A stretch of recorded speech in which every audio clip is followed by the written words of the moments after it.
political purposes. It's mainly two. All right, take a seat. I'd like to welcome you to the Bergenfield Memorial Post 6467. It's always an honor, Mayor, here to support us veterans.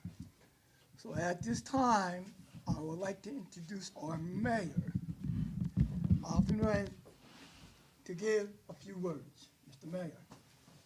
Thank you, Commander, and good morning, everyone, and welcome to Bergenfield. And I'm so thrilled to welcome our honorable and greatest congressman in the state of New Jersey, Congressman Josh Gottheimer. Thank you for taking the time, to give. You're so busy, going back and forth here and DC, but you are taking a time to give honor and appreciate our veterans who's fighting for freedom and democracy in our country. So saying that, I want to welcome also our local officials, Councilman Buddy Auna, Councilwoman Ora Carnblut, Councilman Domingo Almonte, and also I'm very pleased to welcome the Director of Veterans Affairs, Sean Hutchinson. Thank you, Sean, for gracing our occasion. But thank you for coming here in Bergenfield and celebrating this Valentine's Day. And I want to greet our ladies also at the back. Happy Valentine's to you. And I want to thank also our local police officers. Thank you for joining us. Thank you, Congressman, again for your time and for gracing this occasion and appreciating our veterans. Thank you so much, Mayor. Thank you so much. Thank you. It is an honor, Commander, to be here. Always to come back. I prefer to go to the bar, but this is pretty good. I do want to first just thank all of our veterans who are here, and just thank you for spending time with us. Thank you for all you've done for us and continue to do for us. And I just want to say that from us. Thank you so much. Mayor, you always do a phenomenal job in the community. I want to thank our phenomenal council members who are here for their service every day, looking out for our community. These jobs aren't always easy. These times are not always easy. But what I never forget for 1 second is the reason we salute this flag, the reason we have the country we have and the communities we have and our great state that we have is because of all of you who protect us and have protected us and looked out for us and built this great country. I also want to thank law enforcement, our officers here, for looking out for us too and getting our backs. We should also always get your backs, so thank you for your service as well. I'm very grateful. And happy Valentine's Day. We should applaud the cops. I know, Sean, you do a phenomenal job. I know David Pearson, who does an amazing job with Catholic Charities, and Kyle Hansen with Catholic Charities also does so much to help us. And so, and Domingo and Aura and Thomas and I think Buddy was going to get here, and Mark and others have been just so phenomenal, and Hernando and on the council. I just want to just say how much I appreciate it. This morning I just left a school where I delivered, and I'll talk a little bit about it in a minute, where we were making Valentines for all of you, for veterans. And it's a great thing that I do every year that I love to do.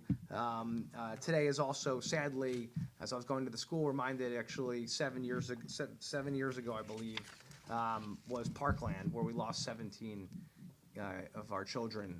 And so today is, I was walking to the school thinking about that, and then seeing all these young first graders and smiling and thinking of how innocent they are and how wonderful they are and how they're our future. And frankly, we got to just remember as we stand up and protect them and how you've protected so many people about our future. And our future in our country is not something that just comes easily or for free. It's something we fight for every day. I'm on the Intelligence Committee in Washington, and let me tell you, as you all know very well, there are lots of people who seek to do us harm and who think our best days aren't ahead of us, and they want to disrupt our democracy and disrupt our freedom that we hold so dear.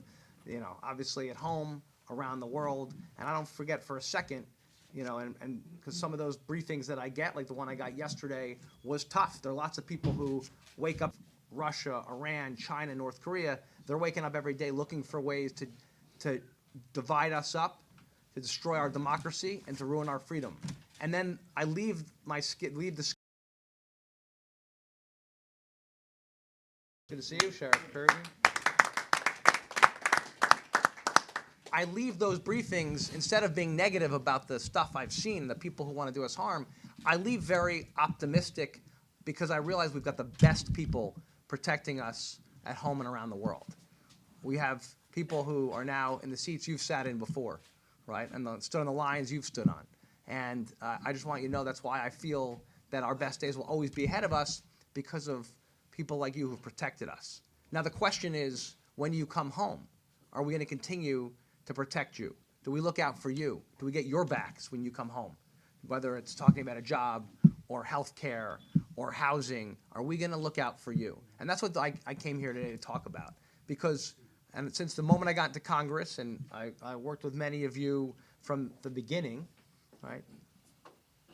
I've been shocked by how often I get a call to my office or meet with one of you or run into you on the street, and I have to hear that you're not getting the benefits you've earned, right? Or how much bureaucracy you have to deal with, or the waits at the VA, or not getting to a doctor, or how difficult it is to navigate the bureaucracy, right? And instead of us making life easier for you when you come home, it's often difficult, right? And I think that that's totally and completely unacceptable, right? And something that I've been working on since day one. Many of you know and have called my office because I want you to always know you have an advocate, a champion, who will fight to make sure you get what you've earned and deserve.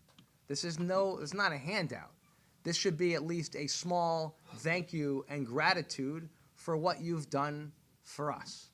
And so that's why I really came here today, because you put your lives on the line to defend us, to protect our freedoms and our democracy, and to ensure that whether it's the government of China or the government of North Korea or Iran, who looks for ways to stop our democracy, who believes that our best days are behind us, to ensure that our best days are ahead.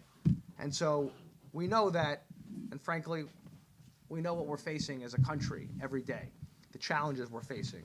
So when I went today to the school, and I was talking to the kids about veterans, they're first graders, so you're explaining to them in a way of, and they talked about, the people who protect us, and they get that.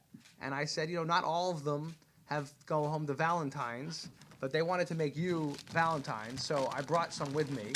I'm just going to hand a couple out, if that's okay. You guys mind if I pause for 1 second? I just want to, hand a few out here. We got 3,000 of these from around. Still not that in Afghanistan. Still in Afghanistan, you get them. They don't like boxes. Yeah, their grammar's like all over the place, and it's like really cute.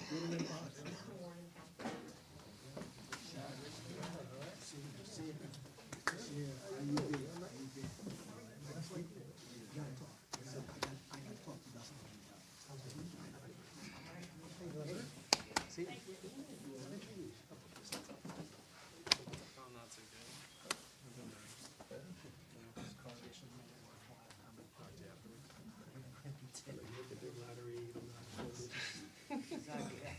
Definitely need some help with that one.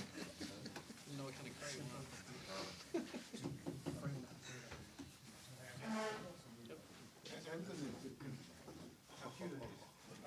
Thank you.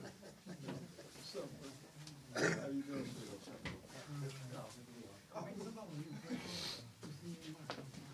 Brother, how you doing? I'm good.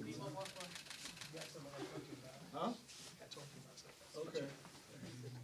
This one's cute. We've got a bear for you, Commander. President Kennedy said, as we express our gratitude, we must never forget that the highest appreciation is not to utter words, but to live by them. So I thought doing something and doing a good deed, when we first came up with these Valentines for Veterans idea, it's about doing good deeds. Sean, I got to give you one, patriotic. And when you're talking to these students, I think it's really important, and one thing I know I've talked to a lot of my colleagues about, and my own kids, when you see a veteran service, And I've talked to my kids about this since they were like, 3 years old. And now when they see a veteran, they always say that. And the saddest thing I hear back from veterans these days is they say thank you to my kids back and say appreciation and gratitude is unacceptable to all of you. So this is a small thing, but we shouldn't just do it on Veterans Day or Valentine's Day. It's got to be every day. And that's why we're all here today, because after sacrificing so much, our veterans had to do more to get the backs of those who've always gotten ours. First, we need to do more, in my opinion, to connect our veterans other assistance. Too often, bureaucracy and red tape cause severe delays, as we said before, and force our veterans to jump through endless hoops just to get your benefit. We get involved because there's an appeal process. Shockingly, the average VA appeals process can take up to a year and a half just to hear a decision. That's a joke. 200,000 VA appeals are backlogged every year, 200,000, while only an estimated 90,000 cases actually get resolved. That's unacceptable. I'm introducing the VA Appeals Reform Act to help streamline the appeals process for veterans, to make this a lot faster and demand that it be faster. The legislation will require the VA to provide veterans with access to the documents related I'm sure we've talked about some of this stuff. It creates an electronic filing system to further improve access to case records and will give the U.S. Court of Appeals for Veterans Claims more power to review those decisions. When you add it all up, we will help reduce delays, increase accuracy, and ensure veterans receive your hard-earned benefits. We need more transparency in this process to speed it up. It shouldn't to make sure we can unstick it. Part of what's very frustrating in my office is we make these calls on your behalf and you're chasing people around. It takes forever. And no one wants to make a decision. You got to force the decision to be faster. Second, life. With 1 in 5 non-active duty military and veteran families experiencing food insecurity. Yes, as you all know, so many of our veterans come home after protecting our freedom and then can't afford food for their own family. That to me is honestly despicable in our great country. And we know our veterans, as they age, often face food insecurity. What I like to call No Veteran Should Go Hungry Act, and there'll be a companion bill in the Senate coming soon, to help connect our service members and their families with access to nutrition assistance programs, food programs,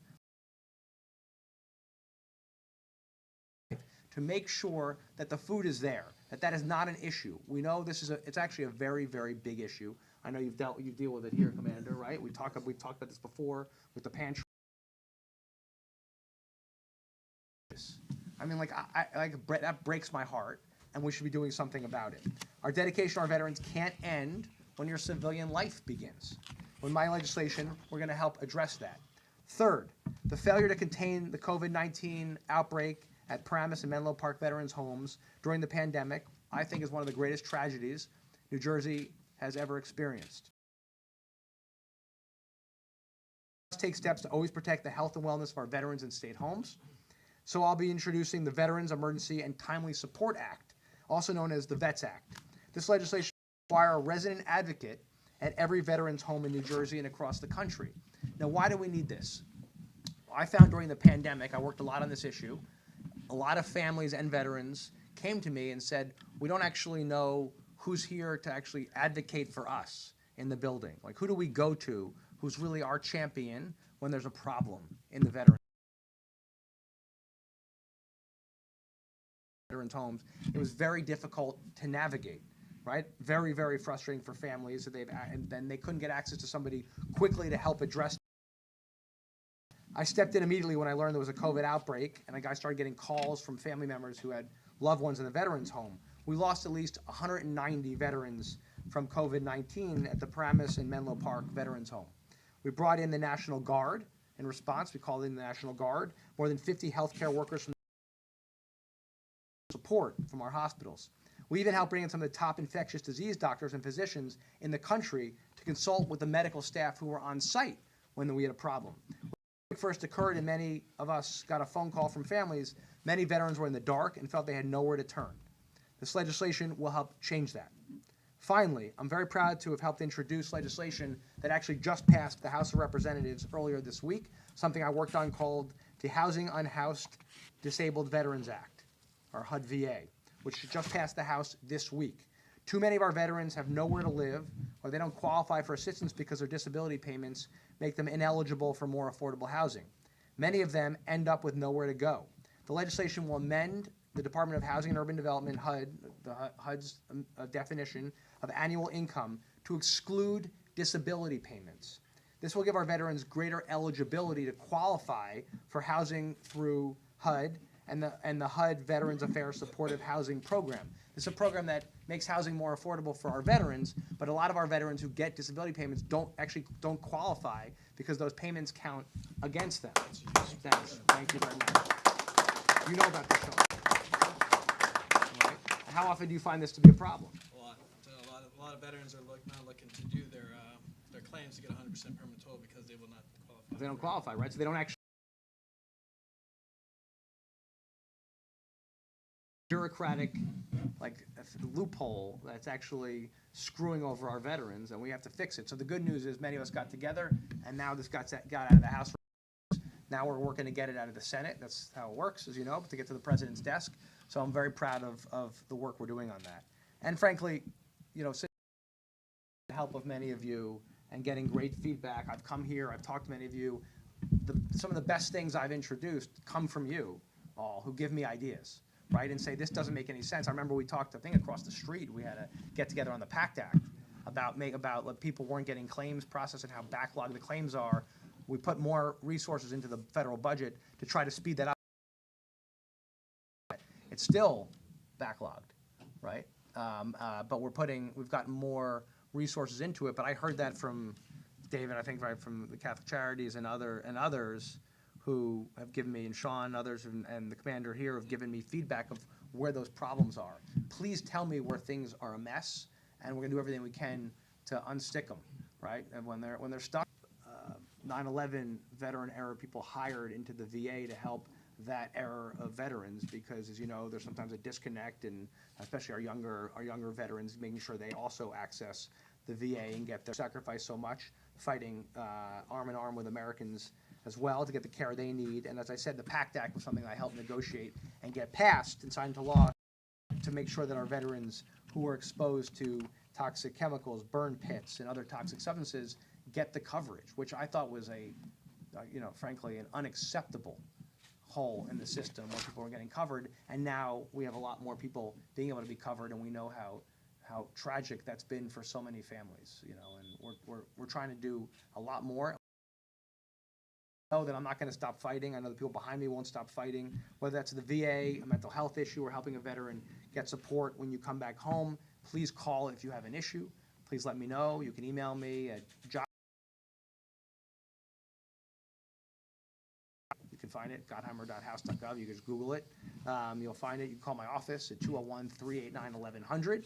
And we've helped hundreds and hundreds and hundreds of veterans over the years, or Veterans Day, but every day for those who've sacrificed so much. This is not a political, partisan issue. Nothing about this is political, right? This is just what's good for the country and what's good for America, and what we should do in the greatest country in the world to ensure our best days are ahead of us.